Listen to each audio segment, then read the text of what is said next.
다 거기 독재자들이 있기 때문에 걔네들이 다 빼먹는 거거든.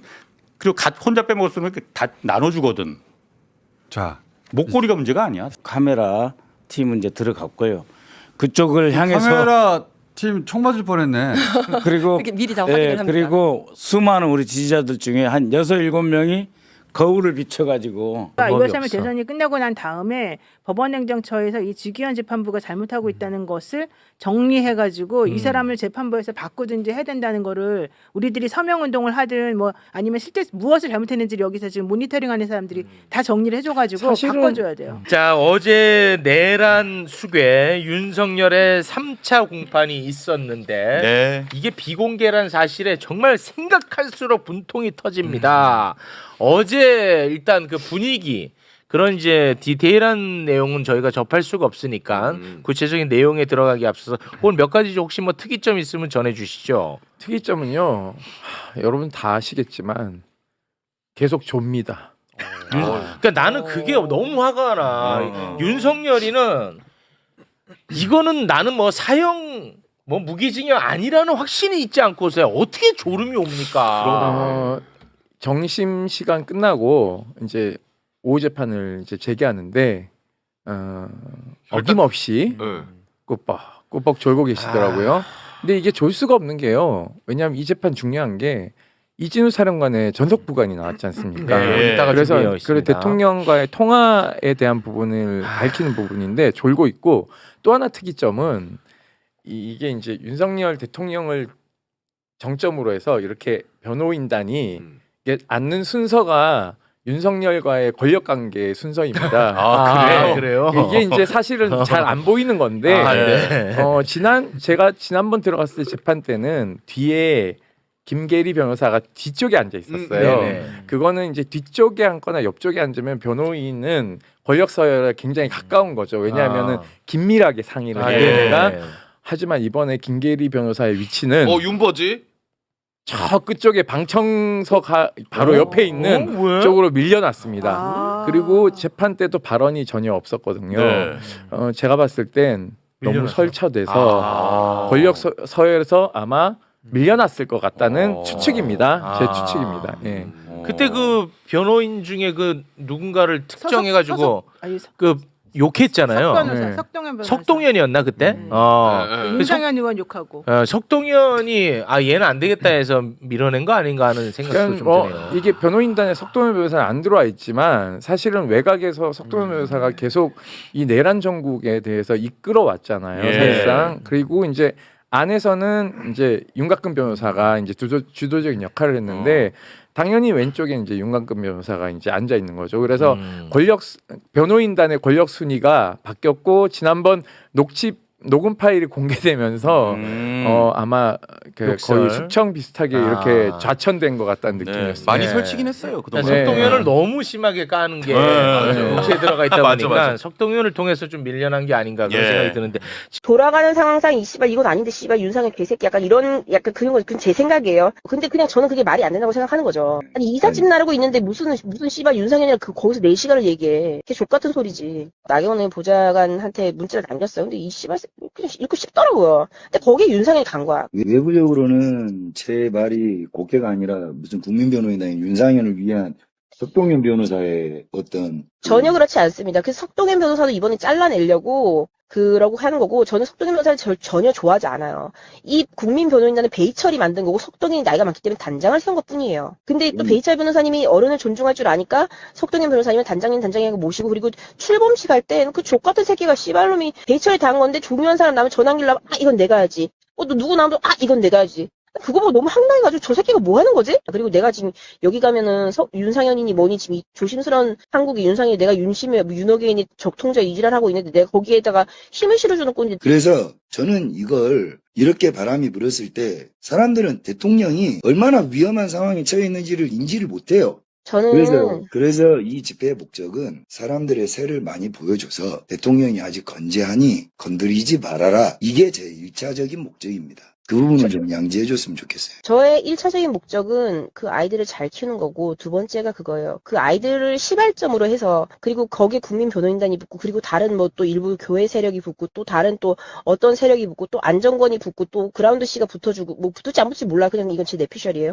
그라운드 씨가 지지 선언해주고, 또 전환길이 붙고, 이러면 이것만 해도 지금 수십만이란 말이에요. 수십만. 뭐 잘만 하면은 정말 어마어마한 숫자가 되겠죠. 그러면 국힘에서도 함부로 대통령한테 못해요. 그럼요. 그거를 하려고 하는 거예요. 그게 나아가서는 이 아이들이 지금 집회만 하다가 윤호김만 몇 번 외치다가 구호만 외치다가 그냥 정치권에서 소모되고 사라지는 길이 아니라 이 아이들이 그리고 저는 이제 뭐 나아가서는 저는 그 아이들이 토론회 때 정말 짧았지만 앞에 씨발 2시간 동안 윤상현이랑 뭐 이상하게 이용돈이 와가지고 씨발놈이 그래서 애들은 30분밖에 얘기하지 못했지만 전 그 애들이 너무 똑똑하고 해서 저 진짜 눈물 콧물 흘리면서 다 울었어요. 펑펑 울었어요. 그 보면서 너무 감동스러워서 내가 아 얘네들을 잘 꺼뜨리지 말아야 되겠다. 근데 그거는 윤곽근 변호사님의 생각이기도 해요. 우린 씨발 체제 전쟁 중인데 얘네들을 그냥 죽일 수 없다. 이건 윤통의 생각이기도 해요. 제 생각이기도 합니다. 얘들을 제 말이 그거예요. 얘들을 무슨 대목군이나 만들고 말 건가. 근데 정치권에서는 계속 그러고 있잖아요. 그래서 우리가 앞에 서서 니네 가득 쳐줄 테니까 여기 불려다니지 말라고. 그걸 하려고 했던 거예요. 근데 거기에 안정권님이 국민변호인단이랑 자유대학을 이렇게 해버려서 아 씨발 이렇게 되면은 지금 좆되는 건데 약간 이런 생각이 들었던 거예요. 그래서 저는 어제 화가 났던 거예요. 뭐 어쨌든 저는 사실 모르고 한 거지만 어쨌든 제 입장에선 그랬어요. 지금 그 윤석열이 졸았다는 거에 대해서 혈당 스파이크는 인정해야 된다라는 댓글이 올라오는데 아니 별게 다 올라오네. 아니 잠깐만요. 진짜. 아니 네. 내가 사형을 당할지도 모르는 일이야. 네. 혈당 스파이크 때문에 존다고? 그렇지. 나는 그 말이 안 된다고 봅니다. 평생 아니면 감옥에 있어야 될 수도 그럼. 있고. 그러니까 뭐 믿는 게 아닌가라는 생각도 들고. 그렇지. 네. 그 얼마나 조마조마하겠어. 아, 그럼요. 그렇죠. 그러니까 진술에 대한 부분이 구체적이고 명확한데 사실은 이걸 탄핵하기 위해서 변호인단은 계속 그 인신공격해 가면서까지 계속 반복적으로 질문하거든요. 예를 들면 뭐 청력이 그렇게 좋냐, 운전석에 카니발인데 앞에 앉아 있는데 다 들리냐, 다른 건 기억 못하면서 왜 이거는 또렷하게 기억하냐, 그런 식으로. 라고 얘기하면서 증인의 진술을 조금이라도 흐트려서 이 진술은 신빙성이 없다라고 해서 탄핵시키려고 네. 계속 인신모욕적인 발언을 하는데도 재판부 별로 제지하지 않고. 그 지기현이 어때요 요즘? 지기현이. 제가 어제 지기현을 봤습니다. 예. 법정에서 본 게 아니라 저한테 말을 걸었어요. 지기현이? 지기현이? 네. 왜 뭐라고? 저희가 재판 끝내고 이제 여기가 한 7시면 청사문을 다 닫으니까 네. 민간인은 다 밖으로 나가야 돼요. 그래서 저희 이제 활동가들하고 나와서 왜 그 이혼하는 부부들 사진 잘 찍는 데 있잖아요. 계단. 법원 계단. 네. 거기는 잘 사용 안 하거든요. 퇴근할 때만 이렇게 내려가는데 저희 기념사진 찍는데 어떤 아저씨가 뒤에서 되게 왔다 갔다 거리는 거예요. 그래서 왜 저렇게 왔다 갔다 거리지? 우리 사진 찍어야 되는데 저 사진입니다. 저 뒤에. 네. 누군데 저 뒤에? 그러니까 저기에 있지 않았어요. 처음에는 왼쪽에서 핸드폰을 막 보고 있었고 네. 사진을 찍었을 때 저분이 지기현인지 몰랐는데 지기현이요? 지기현입니다. 저분이 마스크 쓰고. 지기현 재판장이에요. 그러네 확대해서 네, 보니까. 확대해서 보시면 지기현 재판장이에요. 예. 그러니까 저희는 몰랐고 저게 법원 청사가 작게 나와서 우리 좀 더 내려가서 더 이렇게 잘 나오게 찍자라고 해서 계단을 총총총 내려가서 네. 찍으려고 이렇게 하는데 누가 저 앞으로 다가오더니 제가 사진 찍어 드릴까요?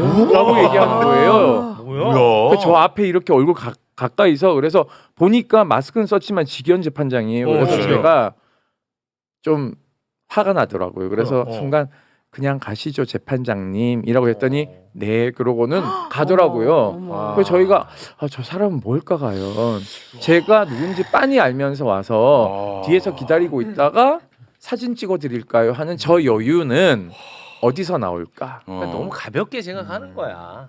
저는 보통 사람이 넘는다고 생각합니다. 그래요? 네. 진짜 화가 너무 난다. 이 너무 저렇게 가벼운 마음이냐? 이게? 한가하네 태평하고. 왜냐하면 저희가 계속 법원에서 지하주차장 특혜 준다, 왜 피고인이 출석하는 동선을 공개하지 않느냐, 그리고 재판 때도 모두 진술도 막 마음대로 하는데 이런 거 다 제지하지 않고 구속 취소 자체도 말이 안 되잖아요. 네, 그게 그래서, 제일 문제고. 저희가 계속 기자회견하고 문제 제기하고 재구속하라고 10만 명 서명 받아서 갔으면 사실은 그 돌아가는 걸 다 알고 있는데 저는 일부러 와서 말 걸었다고 생각합니다. 네, 왜냐하면 나는 윤석열 석방하에서 윤석열하고도 대화하지만 너 같은 사람하고도 나는 대화해라는 것을 굉장히 자만심이죠. 예. 저는 그렇게 봅니다. 어제 이진우 수방사령관과 차 안에서 함께 있었던 수행 장교가 증인으로 나왔습니다. 네. 근데 우리가 알고 있는 진실을 그대로 재판정에서 증언을 했는데요. 바로 오상배 대위입니다. 네. 윤석열의 변호인 석동현의 말을 듣고 너무 배신감이 들어가지고 내가 진실을 말해야겠다 해서 줄곧 진실을 이야기하고 있다고 합니다. 네. 자, 그러면 이 석동현의 무슨 말이 이 수행 장교를 열받게 했는지 석동현의 그 문제 발언부터 일단 잠깐 듣겠습니다. 대통령이 체포 채자도 얘기한 적도 없을 뿐만 아니라 체포하면 도대체 어디다가 데려놓겠다는 것입니까? 이 얘기를 듣고 이제 뚜껑이 날아간 거야. 예. 야, 진짜 해도 해도 너무하는구나. 윤석열 지가 잘못했으면 지가 다 죄를 안고 가도 부족한 판인데 저런 식으로 나 몰라라는구나 해서 배신감이 들어가지고 예. 나 진실 다 얘기하겠다 해서 줄곧 진실을 이야기하고 있는데 어제도 역시 같은 선상에 있는 말을 했습니다. 오상배 대위의 증언 하나하나 살펴볼까요? 자, 일단 통화 관련해서 증언했는데 윤석열과의 통화입니다. 네, 이진우와 윤석열의 4번의 통화가 있었는데 먼저 첫 번째 통화 관련해서 증언을 했습니다. 이진우가 당시에 김용현 장관이랑 통화 중에 비화폰을 나보고 전화를 받으라고 했는데 이 비화폰에 대통령이라고 떠서 이진우한테 건넸다. 스피커폰은 아니었지만 육성이 들렸다. 라고 진술했습니다. 네, 자 그리고요 두 번째 통화입니다. 자, 두 번째 통화 관련해서 어떤 증언을 했냐. 윤석열이 또 상황을 묻는 전화를 했고 이진우 사령관이 이거 사람이 많아서 못 들어가고 있다라고 이야기를 하니 윤석열이 본회의장 들어가서 4명이 1명씩 들쳐업고 나오라고 지시를 했다. 우리가 뭐 수도 없이 많이 들었던 네. 내용입니다. 네. 자 그리고요. 자, 그리고 세 번째 통화 관련해서 증언은 아직도 못 들어갔냐라는 취지로 윤석열이 또 세 번째로 전화해서 이야기를 했고 이진우가 사람이 많아서 문에 접근할 수 없다라고 이야기를 했더니 윤석열이 총을 쏴서라도 문을 부수고 들어가라 라는 취지로 말을 해서 이진우 사령관이 충격을 받아서 말을 못 잇자 윤석열이 라고 다그쳤다. 다그치는 거지. 네. 이렇게 빨리 총 쏘고 들어가. 네. 어우 저 진짜 막 이렇게 그렇죠. 다그친 겁니다. 관련해서 우리 수도 없이 많이 네, 다뤘죠. 맞아요. 네. 자 그리고 또 계엄을 2번, 3번 할 수 있다라는 말도 했답니다. 맞습니다. 그 국회에서 계엄 해제 의결이 되고 나서 5분 내로 전화가 온 걸로 기억을 한다라고 하면서 윤석열이 전화로 의결했다고 하는데 실제 190명이 나왔는지 확인이 안 되니 계속해라 라고 하면서 결의안이 통과돼도 2번, 3번 계엄하면 되니까 라고 이야기를 하더라. 네. 라고 증언을 했습니다. 이 오상배 대위가 이 관련 증언을 검찰에서도 했거든요. 예. 내용이 똑같답니다. 네. 그래가지고 재판부가 검찰 조서를 증거로 채택했다라는 보도가 나왔더라고요. 네. 당시에는 이진우도 이제 관련 증언을 이제 검찰에서 똑같이 또 했었고요. 네. 과거에. 그 당시에는 오 대위가 중이었습니다. 네, 네, 계급이 중이었고 음. 전속 부관이기 때문에 사령관하고 밀착해서 같이 움직여요. 그런데 그 당시 오중이가 그 본 것 들은 것 그대로 진술하는데 5시간 동안을 이 재판정에서 반복된 진술을 해요. 근데 아까 얘기한 듯이 체포의 채자도 꺼내지 않았다라는 얘기를 듣고 배신감을 느꼈다라는 얘기도 했지만 대통령이 네. 법적 책임을 질 거라고 본인은 생각했다. 근데 대통령이 법적 책임을 전혀 지지 않더라. 예. 그걸 보면서 굉장히 이제 화가 많이 난 것 같고 두 번째는 군 지휘관은 아니지만 대통령은 국군 통수권자이기 때문에 그 책임을 법적으로 지는 것도 지는 거지만 부하를 버리는 걸 보고 자기는 굉장한 분노를 느꼈다는 얘기를 하더라고요. 여기서 부하를 버린다는 것은 이런 거죠. 나는 문부 쓰고 의원들 체포하라는 지시한 적 없다. 네. 그러니까 다 거짓말하고 있잖아요. 네. 이것에 대해서 대통령 면전에 대고 하나도 주눅들지 않고 또박또박 진실된 내용들만 얘기를 했고 본인의 견해들도 중간중간에 밝히면서 네. 법을 지키는 것이 대통령이 법조인 출신이기 때문에 당연히 잘 알 거라고 생각했대요. 근데 이런 것들을 지키지 않는 것들을 보면서 본인도 나름대로 결심을 한 것들이 있어서 네. 결국은 경찰에 가서 전화로 처음에 경찰에 연락이 온 거죠. 예. 본인이 자진 출석한 게 아니라 네. 그러니까는 어제 윤곽근 변호사는 너가 배신해서 가서 경찰에 꼰질렀지라는 얘기를 하고 싶은데 그러니까 이제 그 얘기가 아니라 내란 특수단 그러니까 국수본은 전화가 먼저 왔고 전화가 오니까 수사도 전화로 진술할 수 있거든요. 그러니까 전화 진술을 먼저 하고 그다음에 이 진술을 확보를 더 해야 된다고 판단한 국수본이 용인에 있는 경찰서 인근에 있는 부대 인근에 가서 수사를 정식으로 한 겁니다.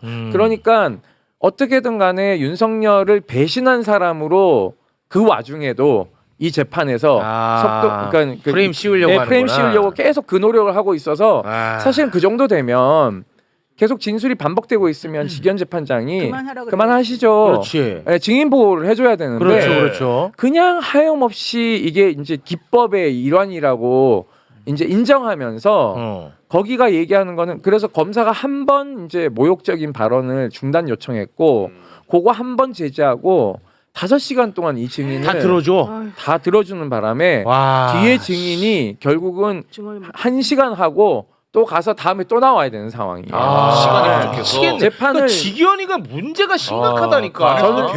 저는 그래서요. 이게 뭐 대선이 끝나면 내란 특별법 해서 저는 반민특위 때처럼 내란 특별 조사위원회도 둬야 되지만 전 내란 특별 재판부 저희가 만들어야 된다라고 했는데 민주당에서는 내란 특별 재판소까지 확대해서 보는 것 같더라고요. 그래서 이 사건은 신속하게 빨리 진행해야 됩니다.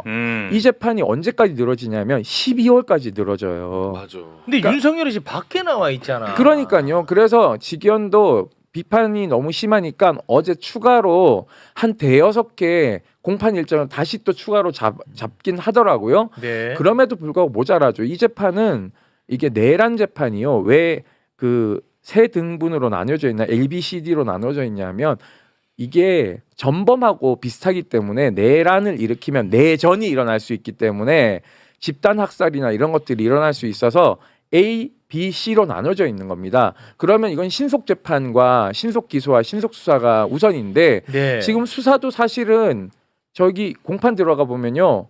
저거는 왜 안 되고 있지? 저거는 왜 안 되고 있지가 너무 많아요. 그렇기 때문에 이 기소도 박세현이 저는 구멍이 빵빵빵 나 있다고 생각하고 저는 있어요. 근데 그거보다도 박세현이 이 재판부가 빨리 해서 이거를 자기 마음대로 종결시켜 버릴까 봐 저는 그게 더 걱정이에요, 사실은. 그것도 이 재판부를 걱정이긴 하죠. 바꿔야 돼요. 네, 이 재판부를 맞습니다. 놔두는 상황에서 이 모든 종류의 내란 사건을 다 이 사람이 혼자서 처음에 이 초안을 다 작성하게 만들어 버리면 안 돼요. 네. 그렇죠. 그러니까 비공개 재판도 지금 마음대로 하고 있지 않습니까? 그렇습니다. 내일 김용현 노상원 재판인데요. 비공개가 될 가능성이 높습니다. 그러니까, 그러면은 전체적으로 김용현 정리해줘야 재판은 1회 준비 절차 기일을 제외한 나머지 4개는 다 비공개였어요. 그게 문제야. 저희가 어떻게 진행되는지 특히 노상원 같은 경우에 수사 2단에서 500명 이상 그러니까 수첩에는 500명이라 하지만 그 수첩 내용 제가 봤는데 5,000명에서 10,000명까지 수거 대상을 목표로 하고 있어요. 그러니까 이런 것들의 증거 현출이 어떻게 되는지에 대해서 저희가 알 길이 없는 맞습니다. 겁니다. 네. 그러니까 여기서 제일 중요한 건 6월 3일 대선 전까지는 우리가 뭘 해도 안 먹혀요. 그러니까 6월 3일 대선이 끝나고 난 다음에 법원행정처에서 이 지기현 재판부가 잘못하고 있다는 것을 정리해가지고 이 사람을 재판부에서 바꾸든지 해야 된다는 거를 우리들이 서명운동을 하든 뭐 아니면 실제 무엇을 잘못했는지를 여기서 지금 모니터링하는 사람들이 다 정리를 해줘가지고 사실은 바꿔줘야 돼요. 징계를 하는 게 맞죠. 왜냐하면 형사소송법상 일수로 계산하도록 되어 있는 구속 기간을 네. 시간으로 계산했으니까 이거 지기현이. 자체로도 징계를 해야 되는데 그렇습니다. 대법원장이 지금 뭐 내란 동조 세력이 되어버려서 조희대 네, 조희대 법원장이 사법부의 독립성을 얘기하면서 청문회 안 나가지 않습니까? 네. 근데 사법부가 독립적인 것은요 재판의 독립을 얘기하는 것이지 입법부로 견제받지 말라는 얘기는 아니거든요. 정확하십니다. 그러면은 청문회도 안 나갈 것 같으면 이런 식으로 재판 진행하면 안 되죠. 그렇습니다. 네, 법원이 그러면 위법을 할 경우에 누가 단죄할 수 있나요? 정확합니다. 관련 제보가 많잖아요. 많습니다. 목요일, 금요일 저한테도 매우 구체적인 예. 제보가 들어왔고요. 그래서 이래서는 안 되겠다 해서 김민석 수석하고 연락을 했습니다. 그래서 최소한 수행실장, 비서실장, 유세단장, 그다음에 상황실장하고 빨리 만나야 되겠다. 그래가지고 좀 폭을 넓혀서 회의를 했습니다. 금요일 회의를 했고요. 그리고 이제 무대하고 유세장부터 지금 유세장을 설치하는 거, 그다음에 유세 유치 선전부터 지금 다시 돼야 되겠다. 그런 이야기를 했었고 현장에서 바로 안전실장으로 이제 임호선 의원하고 부승찬 의원 그리고 이상식 의원이 투입돼야 된다 이런 이야기도 했고 연단과 무대 그다음에 경호원들의 위치까지 다 이야기를 좀 했었어요. 근데 이제 근본적으로는 보니까 어제 출정식에도 그게 없긴 하던데 이게 방탄유리가 쳐져야 되는 거 아닌가. 우리는 그런 경험이 없지만 해외에서는 큰 선거 유세에 방탄유리 치는 경우가 많던데 우리도 해야 되는 거 아닙니까? 아직 이 방탄유리로 둘러치는 시설이 준비가 안 돼서 그런 건가요? 근데 이제 그게 그 대통령 경호처에서 직접 우리가 제공을 받으면 모르겠지만은요. 그것도 굉장히 위험해요. 왜냐하면 우리가 이 시험을 해야 되잖아요. 방탄유리에 우리가 총을 쏴봐야 된단 말이에요. 그렇잖아요.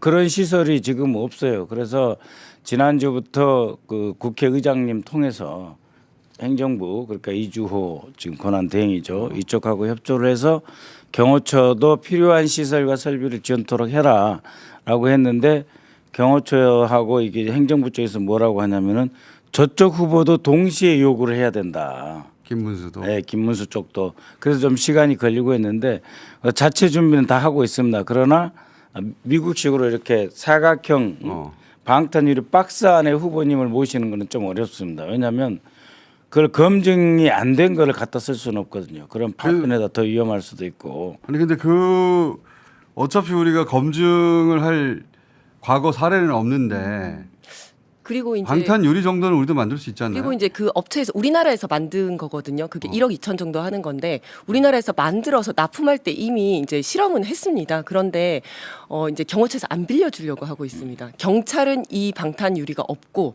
경호처에서 갖고 있는데 경호처에다 그걸 달라고 했더니 우리가 아직 실험을 안 해봤다. 이게 뭐 밖에서 한 번도 사용해 본 적이 없다라고 있네.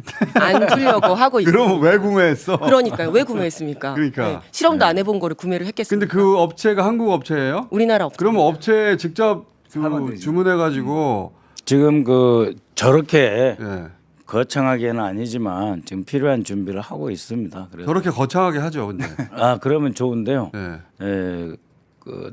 저것까지는 안 되지만 저거까지 연단부터 했으면 좋겠네. 충분하게 준비할 수 있도록 지금 하고 있습니다. 그러고 대표가 입는 옷이 방탄복입니까? 방검복입니까? 방검복에서 방탄복으로 바꿨습니다. 그런데 방탄을 하게 되면 이제 그 흉기 양기 안 되고 방검을 하게 되면 총이 안 되는데 이 두 개를 동시에 할 수 있는 게 있다더라고요. 두 개 동시에 할 수 있는 겸용으로 하는 걸 입으셔야 되는데 지금 이제 이번에 제보 들어오는 거는 총에 의한 위협이고 예. 지난번에 실제로 당하신 거는 칼에 의한 긴데 예. 이 두 개 중에 하나만 할 수가 없기 때문에 그렇습니다. 방탄과 방금이 동시에 된 게 경호처에 있다 하더라고요. 예. 예. 모든 장비는 경호처에 있고 모든 법적인 권한은 경호처에 있고 경험도 경호처에 있는데 경호처는 움직이고 싶어요. 근데 그렇게까지 맞는 말씀이에요. 그거 다 해주면 경호처는. 좋은데 그 협조를 기다리고만 있을 수는 없고 예. 그건 그것대로 진행을 하되 그게 일주일이 걸릴지 2주가 걸릴지 어떻게 합니까? 살 수도 있다 하더라고요. 그러니까 아니, 필요하면 빨리 샀으면 그 좋겠는데. 방탄 방금 다 되는 그 방탄복. 준비는 다 해서 드렸고요. 네. 지금 후보님이 지금 입고 계신 거는 방탄복이고 그다음에 아까 제가 여기 작가님한테도 몇 가지 사진을 보내드렸는데 이게 경호를 하려고 하면 한도 끝도 없습니다. 일단은 우리 그 지지자들이 이해를 해 주셔야 되는데 이게 지금 토마호크인데 그 주로 사실은 정보사 오비들이 이걸 써요. 아유 무섭다. 네, 저걸 쓰는데 저게 근데 이제 다행인 건 한 30에서 35m 정도 날아가서 후보님을 겨냥할 수 있기 때문에 그 정도는 이미 거리를 둬야 된다라고 하는 거고요. 그다음에 사진 좀 내려주세요. 무서우니까. 그다음에 이제 다른 것들도 있는데 네. 이거는 왜냐하면 왜 우리가 지지자들이 후보님을 포옹을 하거나 악수를 해서는 안 된다라고 하는 것을 보여주기 위해서 가져왔습니다. 오케이. 저거 손 안에 들어가는 건데 표창이라든지 송곳이라든지 저런 가지고 포옹하다가 후보님 등을 찌를 수도 있고 또다시 목을 노릴 수도 있거든요. 그래서 우리 지지자들이 아쉽지만 후보님을 포옹하러 달려드시면 안 됩니다. 이제는. 그러니까. 네, 그래서 저런 사진을 보여드리는 것이 사진 보여주세요. 그러면 그 목적인데. 네, 절대로 후보님하고 뭐 우리 연세 드신 분들이 나는 늙었으니까 포옹해도 돼 그거 아닙니다. 지금 아주 건강하신 그 HID OB들 70세 되신 분들 그분들이 지금 준비하고 있다는 제보가 지금 들어오고 있기 때문에 그렇기 때문에 오히려 70세가 되었지만 예. 실제로는 굉장히 훈련받아서 그렇죠. 그 나이 때까지 건강을 유지하고 있는 그런 HID를 일부러 준비하고 있다는 제보도 아니, 있다. 오비들이 그런 실력이 있어요. 그렇기 때문에 우리가 그 유세단에서 못 가게 접근 금지를 시켜도 이해를 해 주셔야 됩니다. 지지자들이. 그리고 조금만 더 보완 설명을 드리면 HID들은 70대가 아니라 30, 40대들도 많습니다. 그러니까 고등학교 졸업하고 특수 목적으로 HID를 지원해서 들어갔다가 7, 8년 만에 나와서 30대 초중반인 경우도 많기 때문에 그 사람들도 다 오비에 변장할 수도 들어갑니다. 있잖아요. 네, 그래서 그리고 저도 지금 보여지는 저 사진인가요? 아까 그 손으로 바로 찌르는 저게 가장 위험하다고 생각을 하고요. 가까이 다가가는 거. 그리고 사실은 토마호크라든지 아니면 낫이라든지 이게 무성 무기라고 하는데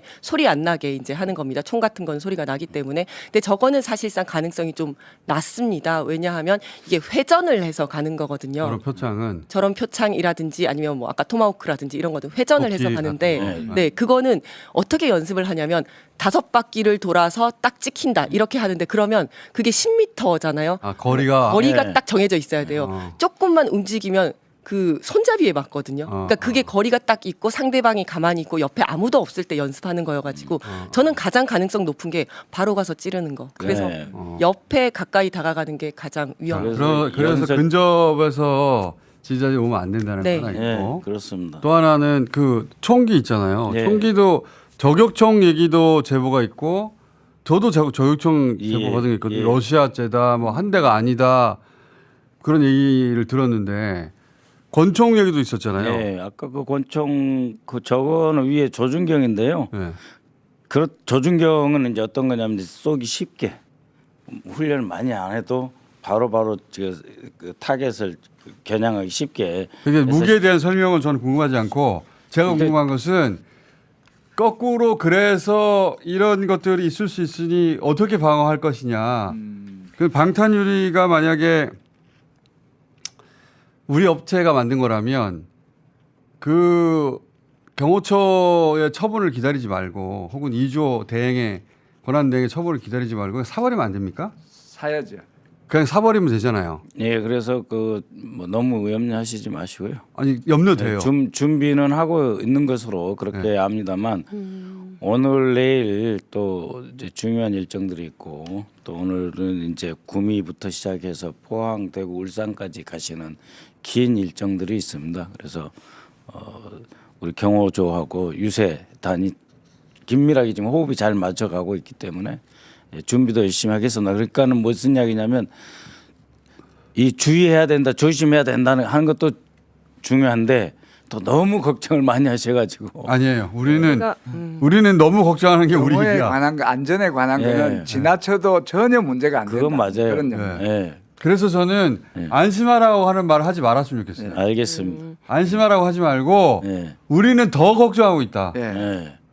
나보다 더 걱정하고 있어? 그러면 거꾸로 안심이 돼요. 근데 우리 보고 안심하라 그러면 안심이 안 돼요. 예. 지금 경호 관련해 가지고 테러 준비가 제가 볼 때는 좀 잘 되고 있는 것 같습니다. 지금 저희가 처음에 얘기를 할 때 경찰 특공대를 투입을 해야 된다라고 했는데 각 지역별로 경찰 특공대랑 협업을 해가지고 실제로 탐지견들이 미리 가서 폭발물 같은 거 다 폭발물도 있지. 참. 다 하고 폭발물이요. 그다음에 차량이 이제 아침에 출발하시기 전에 그 차량 안에 혹시 폭발물이 설치되어 있는지도 다 확인을 하고 있고요.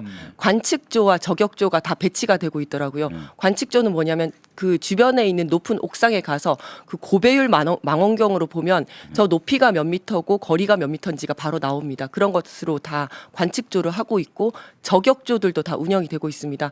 저격조 누구를 저격한다는 거지 정확하게 말씀드리면 역저격조인데요. 누군가가 저격을 할 수 있지 않습니까? 그러면 보통은 고층 건물에서 창문을 열고 거기에 커튼이 드리워져 있다 이러면 굉장히 의심스러워요. 거기가 미리 가서 확인을 다 하고 창문 닫고 아무것도 없는지를 확인을 하고 혹시 확인하지 못한 곳이 창문이 열려 있다 이러면 거기를 역으로 저격하는 그래서 이제 추적을 할 수 있도록 하는 그런 저격조까지 다 지금 배치가 되어 있고요. 다 영화에서 보던 이야기. 아니 근데 실제로 경찰 특공대에서는 다 합니다. 어제 네. 그 7, 8층 그러니까 그 어제 우리가 청계광장 쪽에서 유세 첫 출정식 했잖아요. 네. 그 옆에 있는 동아일보 빌딩 7, 8층에 안으로 들어가 있어가지고 거기 이제 뭐 채널 A, 동아일보 이렇게 간판도 세워지고 그 다음에 이제 에어컨 환기 시설도 이제 배치되어 있었는데 거기에 갑자기 카메라 한 대가 나왔어요. 또 튀어나와서 확인을 하라 했더니 바로 카메라 팀은 이제 들어갔고요. 그쪽을 향해서 카메라 팀 총 맞을 뻔했네. 그리고 이렇게 미리 다 확인을 합니다. 그리고 수많은 우리 지지자들 중에 한 6, 7명이 거울을 비춰가지고 그쪽으로.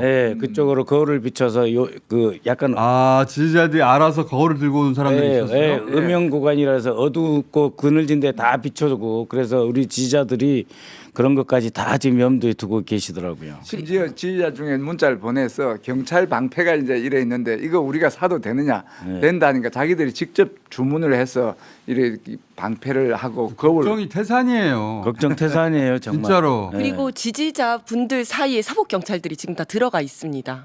네, 사복 경찰관들이 계속 들어가 있고요. 지금 이제 드론을 행사장 위에는 드론을 못 띄우게 되어 있습니다. 그런데 그 신고되지 않은 드론을 띄우면 재민건이라고 해서 그 조정 그 통제 능력을 상실하게 하는 건이 있거든요. 그것도 다 지금 준비를 하고 이게 있습니다. 군사무기인데 지금 이 정치에 꼭 선거에 이렇게 동원될 수밖에 없는 건 참 유감이긴 합니다. 근데 경호처가 지금 상황에서 신속하게 알겠다고 후보 경호하겠다고 나서야 되는 거잖아요. 나서고 싶어요. 경호처는 나서고 싶은데 지금 정치적인 눈치를 보는 것 같습니다. 그래서 저쪽 권한대행이 지금 그걸 안 하고 있는 거구나. 아니 이제 권한대행하고 국회의장은 의사소통을 하셨는데요.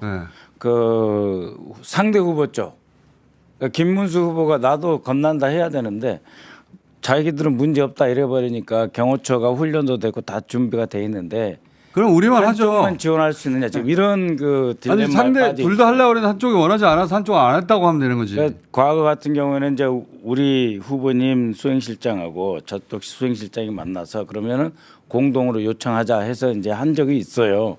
근데 지금은 아직 그 단계까지 성숙되지 않아서 우리 자체적으로 우리가 그 동원할 수 있는 수단 그것도 진행하건 건 진행하고 그렇죠. 그건 해야죠. 이럴 경우를 대비해서 혹은 시간이 오래 걸릴 걸 대비해서 그렇습니다. 직접 구매로. 예, 그러니까 방탄유리 직접 구매해요. 그 1억 2천이라는데 민주당이 돈 그러니까 아니 그 정도는 있어요. 왜 없겠어요? 그러니까 그거 후보님이 시간 보내지 아니어서. 말고 빨리 주문부터 하죠. 예. 주문하고 나서 또 납품까지 시간 걸릴 거 아닙니까? 그렇습니다. 그래서 필요한 조치들을 지금 하고 있다는 것. 웃긴 거는 경호처 내에서는 이미 발령을 냈다고 합니다. 자기들끼리 경호처의 문제가 아니구나 진짜. 그 안에서 근데 그 또 문제가 뭐냐면 이제 이재명 대표가 될 것 같으니까 불선다. 그쪽으로 줄을 다 선 거예요. 인사를 뭐 인지상정이죠. 담당하는 사람이 근데 그거 이제 다 사람들이 다 속아내야 저쪽으로 안 되니까. 가려 그러니까 네. 저쪽 후보 쪽으로는. 탐지견 영상 있나요, 우리 혹시? 탐지견 영상 같은 거 있으면 좀 봅시다.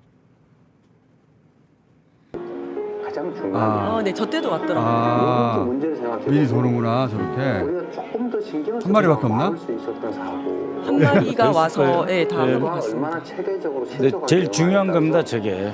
그렇죠. 사람은 막을 수 없는 거니까. 폭발물 탐지가 유세장에서 잘해라. 차적입니다. 네. 똘똘아 잘해라. 네.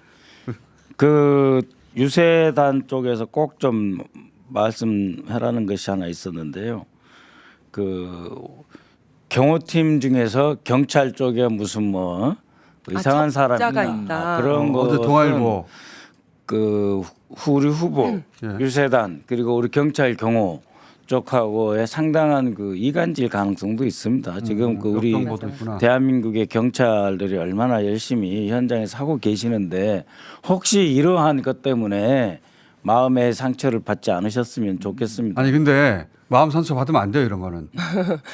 그렇죠. 제가 이제 이거는 확인을 그냥 주기적으로 계속 해봐야 되는 거라고 봅니다 저는. 제가 이제 말씀드려요. 확인을 했는데 말씀하세요. 경호처 관계자하고 이야기를 해보니까 경호처에서도 항상 이 사람이 어제까지 충성스러운 사람이었는데 갑자기 그렇죠. 가족을 위협을 한다든지 인질로 그렇죠. 잡혔다든지 무슨 일이 있을지 모르기 때문에 항상 그날의 행동을 감지를 한답니다. 그래서 이상한 행동 불안해한다 하면 이걸 근무에서 빼낸다. 당연하죠. 그런 게 기본이기 때문에 저런 이제 의심은 당연히 해야 되고 수시로 해야 되고 항상 해야 되기 저도 그렇게 때문에 생각합니다. 저건 절대 뭐 기분 나빠할 일이 아니고 네. 이게 이제 개인의 목숨이 아니잖아요. 맞습니다. 그렇기 때문에 경호처 내에 첩자가 있다는 의혹이 제기됐다. 아니 나 기분 나쁘고 우리를 뭘로 보고 이렇게 생각하면 그 사람을 바꿔야 돼요. 네. 그런 생각을 하는 사람 자체를 바꿔야 돼요. 근데 이제 지지자들이 이제 뭐야 그러면 통째로 바꾸라 이런 말씀하실 수도 있는데 지금 유세단 수행팀 그다음에 경호조하고는 유기적으로 협력 관계가 잘 유지되고 있다. 그렇다 하더라도 네, 그렇지만 이제 매일 의심하고 경찰들이 저거 때문에 갑자기 아이 나 싫어라든지 그럼 그 사람 바꿔야 돼요. 보고 있다든지 이러면 안 된다는 이야기. 아니 그 사람 바꾸면 돼요. 네, 네. 저는 의심을 스스로도 해봐야 되고 예. 자기 스스로도 맞습니다. 내가 오늘 컨디션이 안 좋나? 그럼 스스로 나가야 되고 내가 그 컨디션이 안 좋은데 저 사람이 나를 의심해. 그럼 기분 나빠할 게 아니라 남이 나를 그렇게 볼 정도인가 하면 스스로 나가야 돼. 네. 그러니까 저희가 실제 경찰에서도 저희는 총기를 다루기 때문에 뭐 정신적으로 문제가 있다든지 스트레스를 많이 받는다든지 가정사 문제가 있으면 가장 먼저 하는 게 총기 해제거든요. 네. 총을 못 쏘게 합니다. 그런 것처럼 이 사람들도 계속해서 스크린을 해야 되는 거고요. 네. 제가 확인을 했더니 한 두 가지 왜 이런 이야기가 나왔을까? 한 두 가지 이유가 있을 것 같은데 첫 번째는 이제 안전에 워낙 그 신경을 또 많이 쓰다 보니까 또 이런 얘기가 맞아요. 나왔을 것 같은데 그 전에 윤석열을 경호했거나 홍준표를 경호했다가 이번에 들어온 사람들이 있는 거예요. 그런데 이 사람들도 실제 들어올 때 다 확인을 합니다. 여러 가지로 확인을 하는데 이 사람들이 윤석열이나 홍준표나 그쪽 사람들을 경호를 하다가 실제로 그쪽이랑 매우 가까운데 여기에 와서 정보를 줄 수 있는 사람인지 아니면 경호를 너무 하고 싶은데 이쪽이 한쪽이 인기가 좋으면 다른 쪽으로 밀려날 수밖에 없거든요. 그래서 그쪽에 있다가 이제 경력을 쌓아가지고 본인이 원하는 대로 온 사람이 될 수도 있고 이런 것들을 하나하나 다 스크린을 합니다. 그렇기 때문에 이런 문제는 없다라고 말씀을 드리고 김건희 씨 최근 수사가 속도를 내고 있다는 뉴스가 계속 나오고 있는데 우리 또 홍상 기자가 안 아이고. 믿어요. 안 믿기 전문이거든요. 내일 소환. 아니 그러니까 중앙지검 지금 이게 세 군데서 하고 있잖아요. 검찰이 중앙지검에서 명태균 갖고 하고 난 여기는 진정서 없다고 봐. 2월 달부터 지금 소환한다 말만 지금 했지 안 하잖아요. 네, 조사도 안 했습니다. 뭐 내일 소환한다는데 김건희 연기하면은 그다음에 체포하면은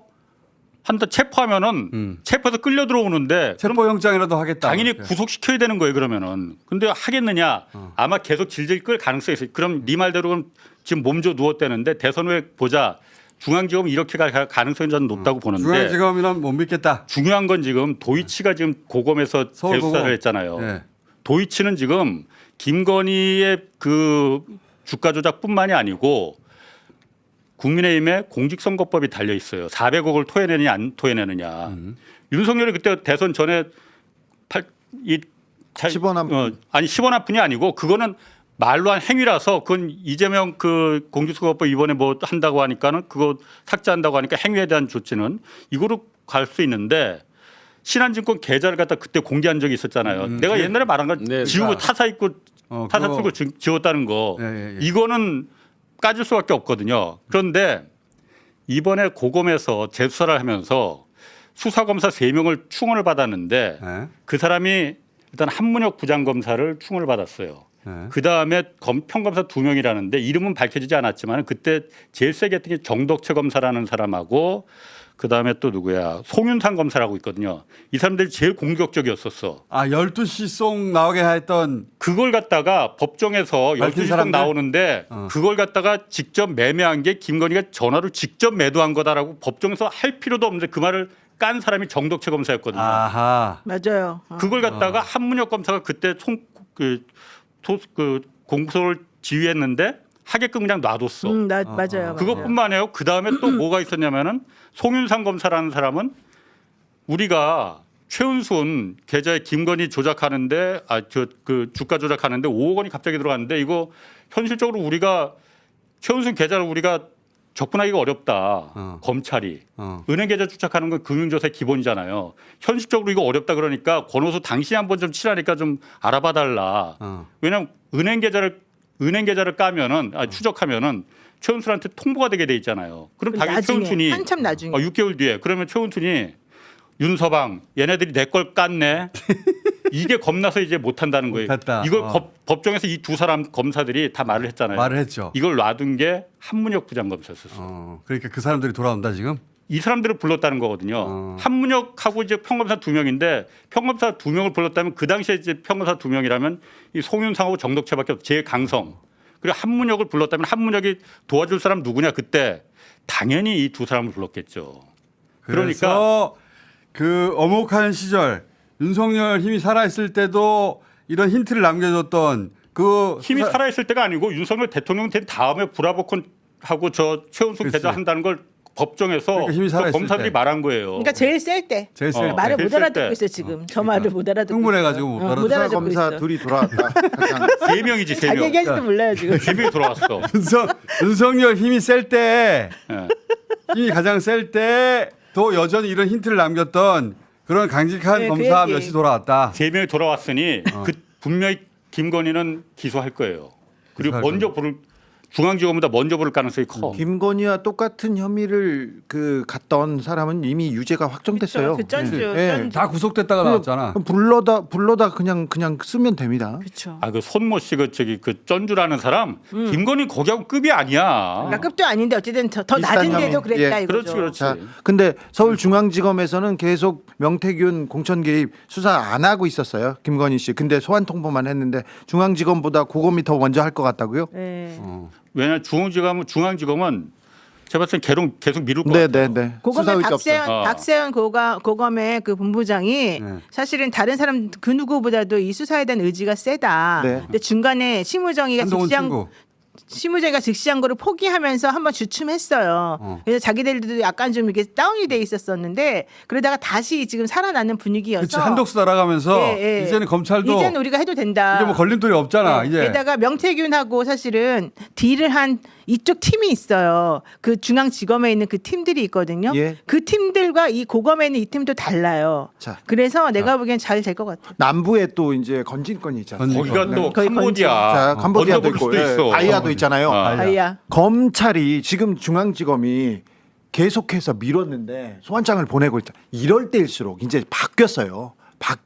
권력이 바뀌는 걸 알고 있어요. 이미 죽었어. 검찰도 이제 한독수하고 나가야 되는 순간부터는 네. 이제 더 기다릴 거 없다. 이제 그렇죠. 다 사냥개처럼 이제 다 달려요. 끝났죠. 이제는 누가 뭐라고 먼저 데려가는 사람들이 이 정땡이야. 수사의 주도권을 져요. 누가 장땡이야, 데려가는 거야 지금? 그러니까 이거는 고검일 수도 있고 중앙지검일 수도 있고 남부일 수도 있어요. 여기에 대해서는 포기 안 할 거예요. 검사는. 건진 같은 경우 이제 굉장히 많은 게 지금 기자분들이 워낙 많이 취재를 했고 그 핵심 가운데 이제 목걸이. 그 상당 부분을 검찰에서 흘려줬어요. 예, 그래 이미 목걸이를 잃어버렸다고 그랬잖아요. 그걸 김건희한테 줬다라는 게 거의 확인이 되고 있고 다시? 사람과 소재지까지 다 파악이 돼 있다라고 합니다. 건진이 잃어버린 게 아니라 김건희한테까지 갔다라고 하는 얘기가 예, 거의 확인이 그렇게 됐다. 지금 거의 확인이 되고 아니, 있다라고 우리가 합니다. 이 목걸이 물론 굉장히 혹합니다. 네. 굉장히 감정 캄보디아를 봐야 된다 근데. 그게 진짜 너무 크게 제일 크게 해먹은 것 같아요. 그렇지. 글로벌화 이거는 감사원에서 감사를 할 수 있는 것도 아니고 밖으로 나간 돈인데 공적으로 지원한 원조금인데 그래서 누가 빼먹었는지 원래 ODA나 이런 게 준 돈에 30%만 제대로 쓰였어도 이 성공한 거라고 보거든. 왜냐하면 이게 대부분 제3세계 국가로 가는 돈이잖아요. 다 거기 독재자들이 있기 때문에 걔네들이 다 빼먹는 거거든. 그리고 혼자 빼먹었으면 다 나눠주거든. 자, 목걸이가 문제가 아니야. 시간이 다 됐기 때문에. 12.3내라는 대한민국을 절체절명의 위기로 내몰았고 지금도 계속되고 있습니다. 그러나 저들의 반란은 결코 성공할 수 없습니다. 맨몸으로 총칼과 장갑차를 막아낸 것도 국민이었고 친위 쿠데타에 대한 전 세계의 경악을 대한민국 민주주의에 대한 찬사로 바꿔낸 것도 바로 국민 여러분 아니겠습니까?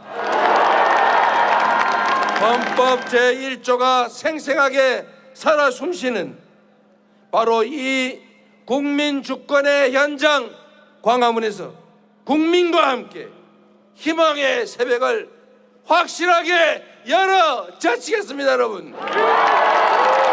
다가오는 6월 4일 인수위도 없는 새 정부가 곧바로 출범합니다. 대한민국에는 지금 바로 투입할 수 있는 유능한 선장, 준비된 대통령이 필요합니다. 동의하십니까, 여러분? 그 준비된 대통령 후보가 누구입니까?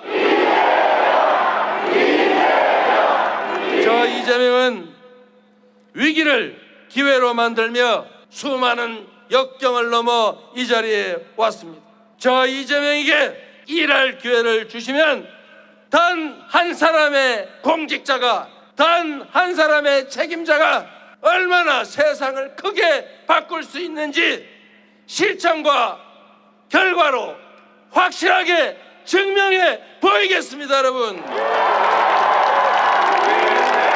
대한민국의 주권자들께서 저 이재명을 국민 주권을 실현하고 국민 행복을 증명할 유용한 도구로 충직한 일꾼으로 선택해 주시기 바랍니다. 그 어느 때보다 더 위대하고 더 강하고 더 넓고 더 아름다워질 것입니다. 지금은 이재명입니다. 구독과 알림 설정은 많은 힘이 됩니다. 더욱 좋은 영상으로 보답하겠습니다.